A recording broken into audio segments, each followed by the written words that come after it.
"Sir, do not sign.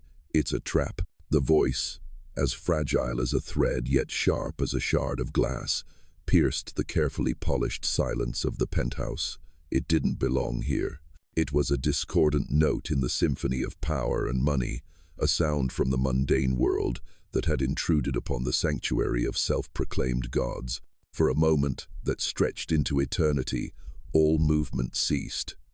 The golden fountain pen in the Japanese billionaire's hand froze, a hair's breadth from the paper.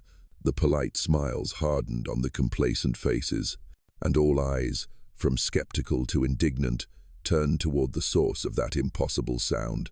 A 12-year-old girl, the daughter of the housekeeper, who was supposed to be an invisible ghost. And in that moment, the $500 million empire built on arrogance and private agreements began to crack from its very foundation. The elevator ascended at a frighteningly silent speed. With each passing floor, the city of Chicago below shrank into a glittering map, a world that Lily Hayes and her mother, Sarah, could only ever look up at from a distance. As the steel doors soundlessly slid open, they stepped into a space that felt less like a home and more like a declaration of power. Donovan Croft's penthouse was a masterpiece of cold opulence.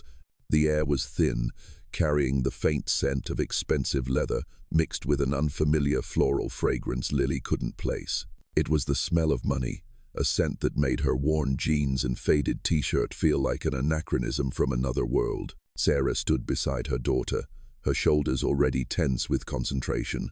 She was a good housekeeper, perhaps the best, silent, efficient, and invisible. These were the three qualities that employers like the Crofts valued above all else. Today was Sunday, a precious day off she usually spent entirely with Lily, but a panicked phone call from Mr. Croft had changed everything. A career-defining meeting with Japanese investors. The regular staff wasn't available, and the service agency, knowing Sarah's desperation, had offered a bonus she couldn't refuse. A bonus that would only fill a small scratch in the mountain of debt that had overshadowed their lives since Lily's father passed away. "Lily, remember what I told you," Sarah whispered, her voice barely a breath. "Stay in the kitchen unless I need you. Don't touch anything. And please, don't speak to anyone unless they speak to you first." Lily nodded, her blonde hair falling across her eyes. She tucked it behind her ear, her gaze sweeping across the vast living room. It was like a museum, a place you could only look at but never touch. In her worn backpack, nestled between a water bottle and a half-eaten apple, was a well-thumbed paperback of Japanese fairy tales. It was a memento from her grandfather, Arthur, a veteran of World War II. He had insisted on teaching her Japanese, saying it was the key to understanding a world built on honor and respect. Things he felt were fading in their own. The book was her only comfort in places like this, a secret world she could escape into. The sharp click of expensive heels on marble floor announced their arrival. Donovan Croft, a man as large as a bull, his expensive suit stretched taut across his broad shoulders, strode from his office. He exuded an aggressive confidence, a man who never asked but simply took. He was flanked by his son, Leo Croft, in his 20s, with his father's sharp features and his mother's cold eyes. Leo glanced at Lily with a sneer.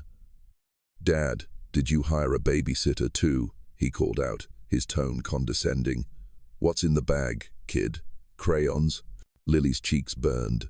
She clutched her backpack tightly and followed her mother into the kitchen, Leo's snickering laughter trailing behind them like a shadow. In the kitchen, Sarah took a deep breath, her back to Lily. "Just ignore them," she said, her voice slightly shaky. "We do our job, we get the money, and we go home. That's all." A moment later, the doorbell chimed, a melodic, soft sound that seemed to make the entire apartment hold its breath. Mr. Croft hung up his phone, pasted on a wide, practiced smile, and strode toward the door. "Mr. Ishikawa, welcome," he boomed.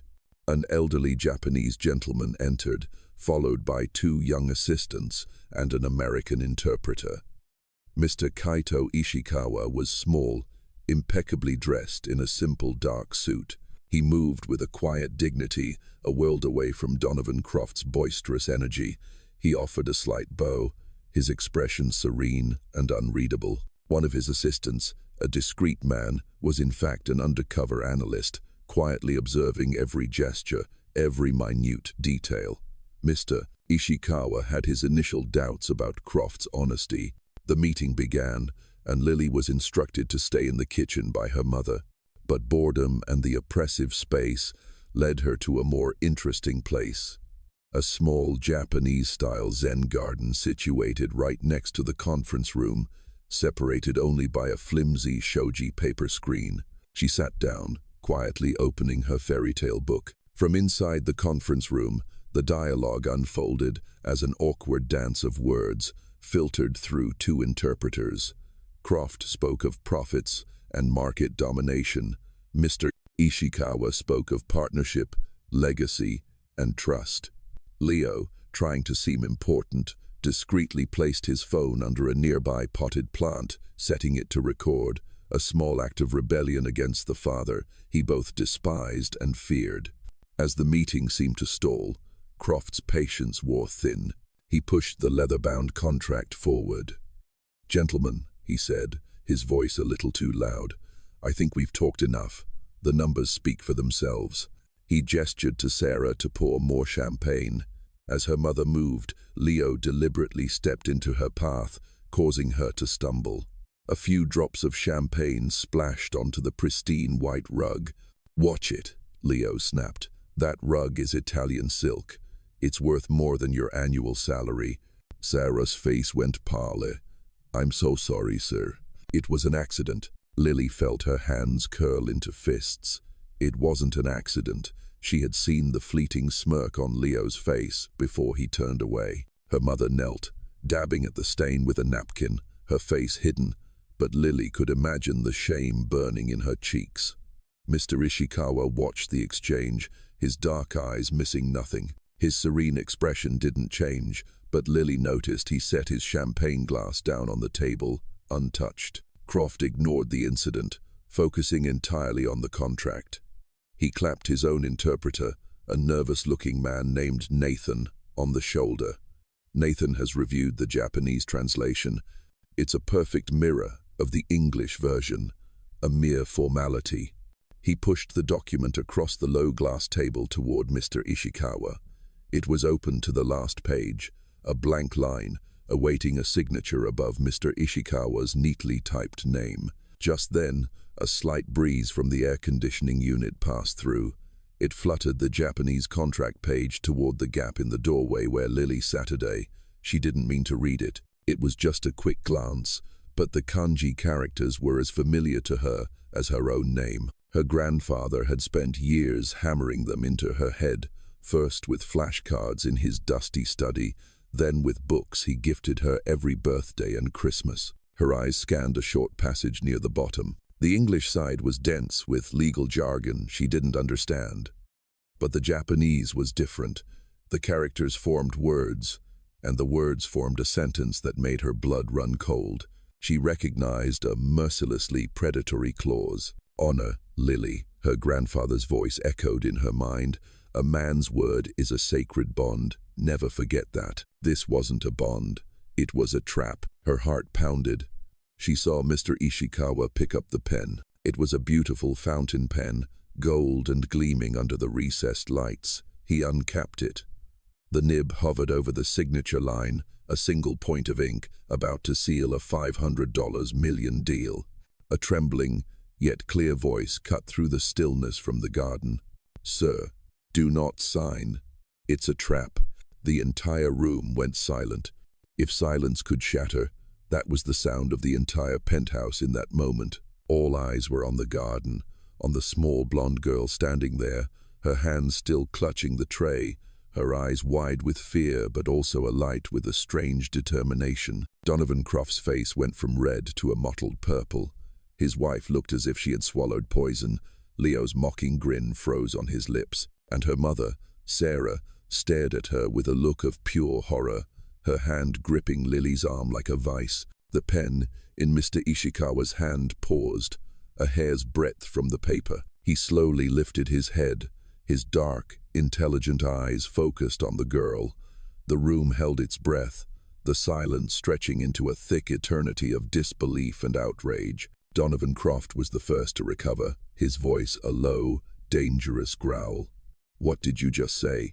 He took a step toward her, his large frame exuding menace. "You're a housekeeper's daughter. You will be silent, or I will have both you and your mother thrown onto the street. Do you understand me?" Sarah's grip on Lily's arm tightened. "Mr. Croft, I apologize. She doesn't know what she's talking about. She's just a child." Her voice was so shaky it was barely audible. "We'll go. We'll leave right now." "You certainly will," Mrs. Croft hissed, her face a mask of fury. "And don't expect to be paid. The nerve." But Mr. Ishikawa had raised a hand. A small, simple gesture, yet it had the instantaneous effect of hushing the entire room. All eyes were on him.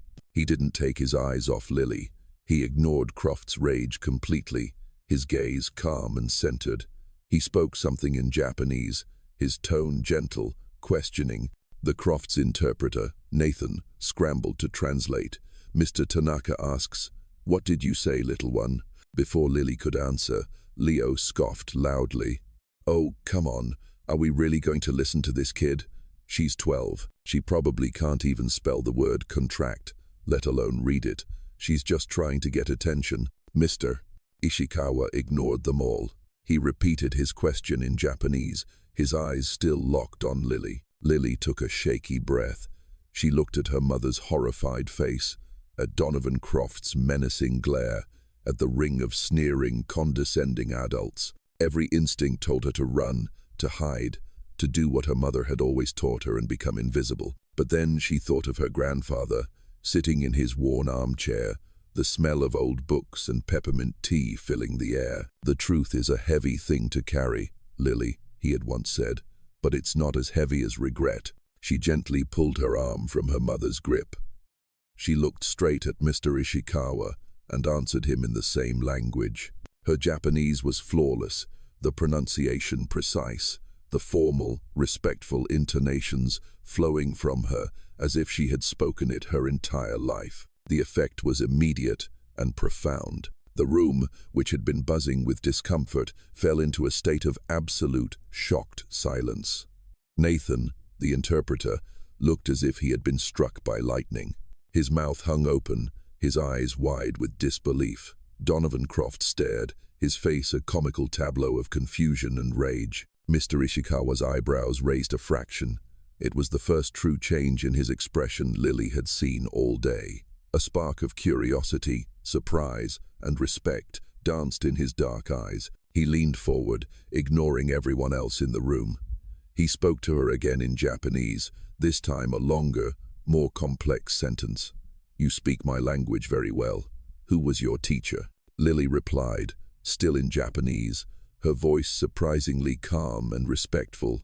"Sofu ga oshiete kuramashita, kotoba dake de wa naku, hitobito no kokoro o rikai suru koto ga taisetsu da to mushi orimashita." My grandfather taught me. He used to say, "It is important to understand the heart of a people, not just their words." The exchange lasted only seconds, but it had completely shifted the power dynamic in the room. The Crofts and their associates were now on the outside, confused and irrelevant. The real conversation was happening between a Japanese billionaire and a 1-2-year-old girl in a faded t-shirt. Croft finally found his sputtering voice. What's she saying? Nathan, what the hell is going on?" Before Nathan could translate, Mr. Ishikawa turned his calm gaze back to Lily. He gestured to the open contract on the table. "You said it is not written as it appears. What is the difference?" All the mockery, all the condescension was gone. He was speaking to her not as a child, not as a housekeeper's daughter, but as a peer. He was asking for the truth. Lily stepped forward, her fear replaced by a quiet resolve. Her small, unadorned, and clean finger pointed to a specific clause on the Japanese side of the page. "This section," she said, "then read the clause aloud in Japanese." The ancient, elegant syllables filled the silent room. When she finished, she looked up and translated it for the stunned English speakers. It says that in the event of any regional market decline of more than 5%, even if unrelated to this joint venture, all of the Ishikawa Group's subsidiary assets will be held as collateral and transferred to Croft Global's full administrative control. She paused, letting the words sink in.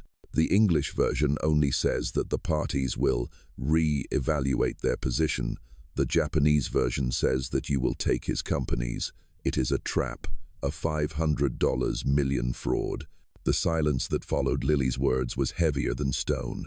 Lies, Croft bellowed, his voice cracking with rage. She's lying. It's a ridiculous, preposterous lie from a child who wants attention. He turned his wild-eyed gaze to Mr. Ishikawa.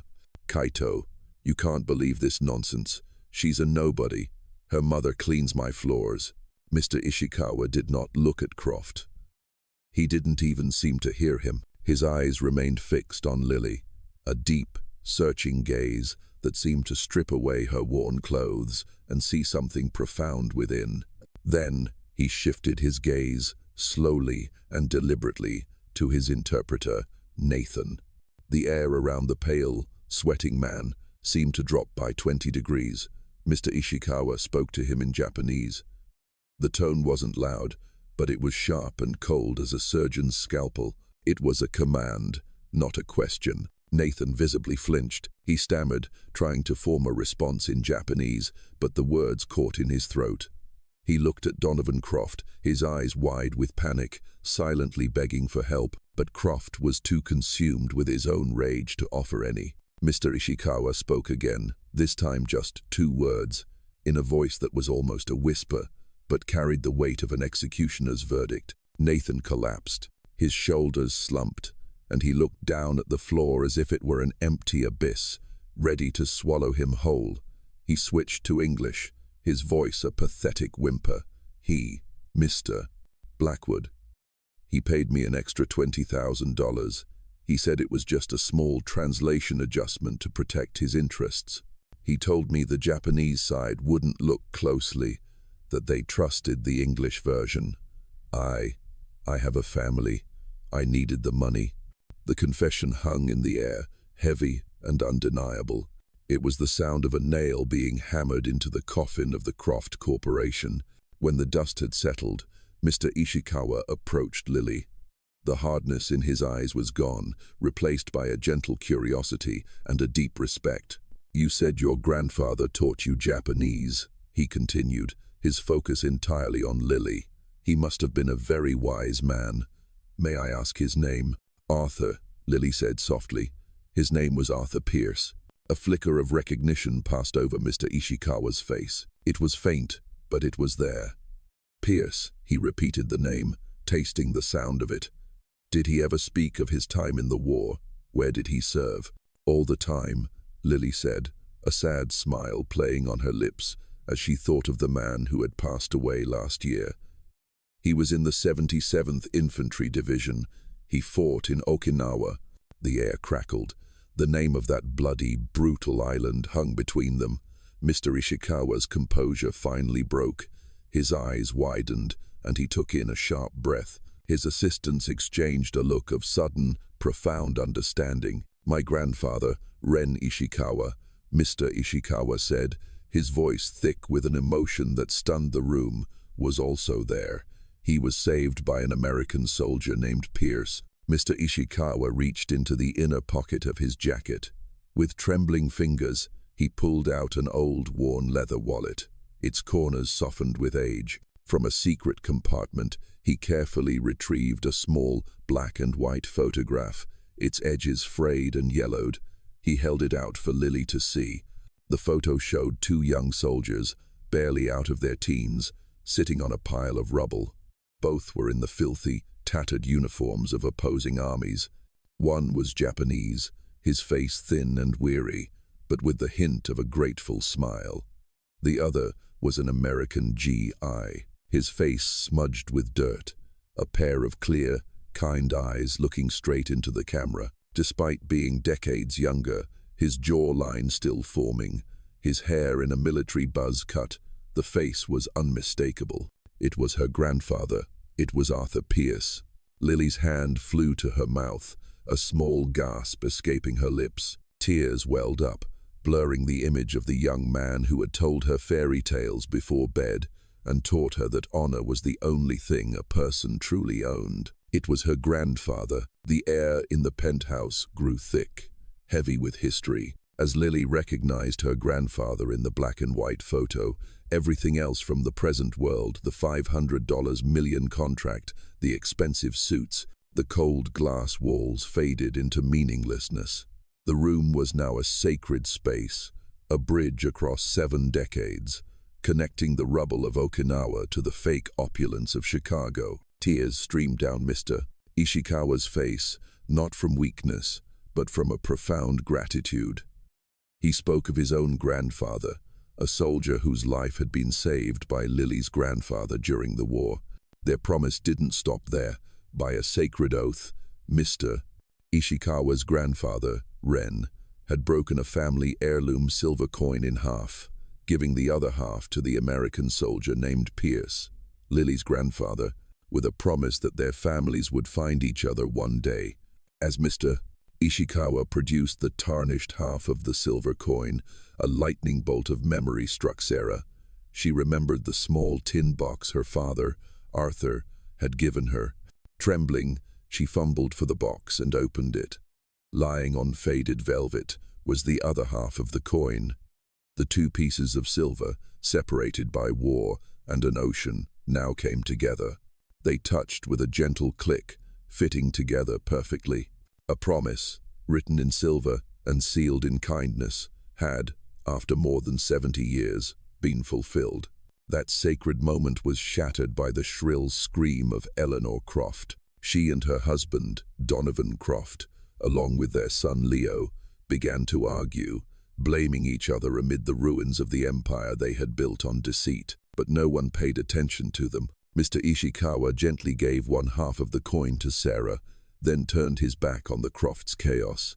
He faced Sarah and Lily. His voice, now formal and solemn, announced, "This debt cannot be repaid with money. This is the fulfillment of a legacy." He offered Sarah, who had once studied law, a position as a board member of the corporation's Community Development Foundation, to build a better future together. And to Lily, he promised that the world would be her school. Anything she wanted to learn, they would support. It was not an offer, but a re-establishment of the world order. Tears began to stream down Sarah's face, but this time not from fear, but from release. Amidst the ruins of a greedy empire, a new future, built on the foundations of timeless gratitude and honor, was beginning. The following days were a surreal dream that Sarah and Lily feared they might wake from at any moment. They moved into a new home, not a penthouse in the sky, but to them, it was a palace, a modest 2-bedroom apartment in a safe neighborhood with a small park across the street. For the first time in years, Lily had her own room. Sarah began working for the Ishikawa Foundation, resuming her long-abandoned law studies, not as an employee, but as a partner in building a legacy. The stress that had been etched on her face for years began to melt away, replaced by a peaceful light.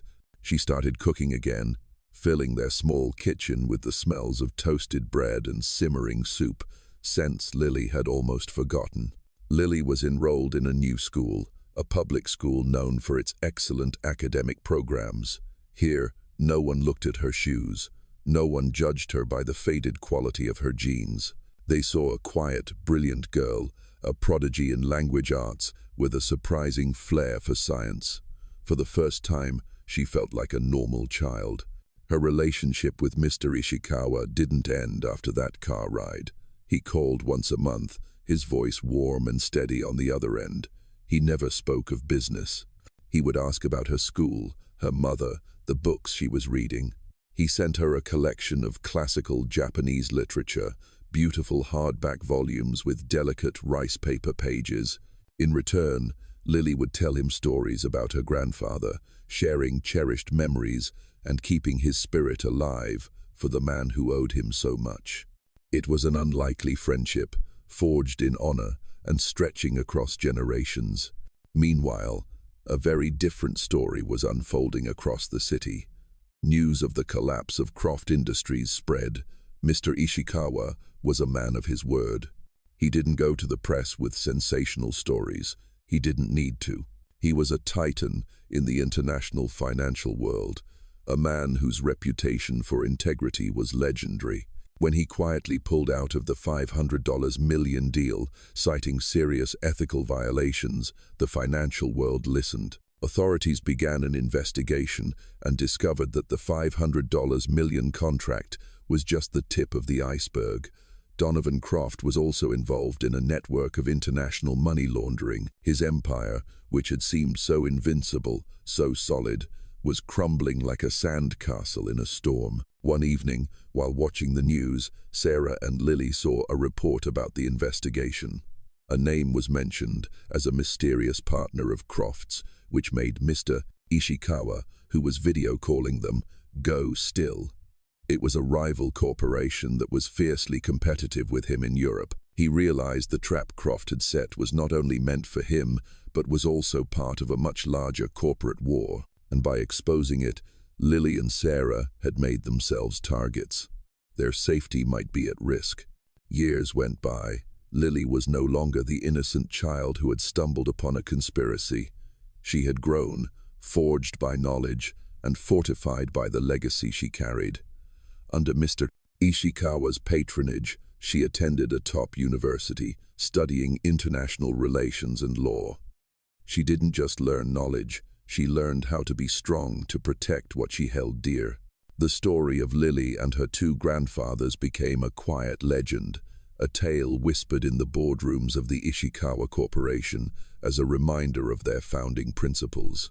At an event honoring the legacy of Arthur Pierce and Ren Ishikawa, Lily, now a confident young woman, delivered an inspiring speech about honor, courage, and how one small act of humanity could create ripples of destiny across generations. She declared that she would dedicate her life to continuing their legacy, to ensure that stories like theirs were never forgotten.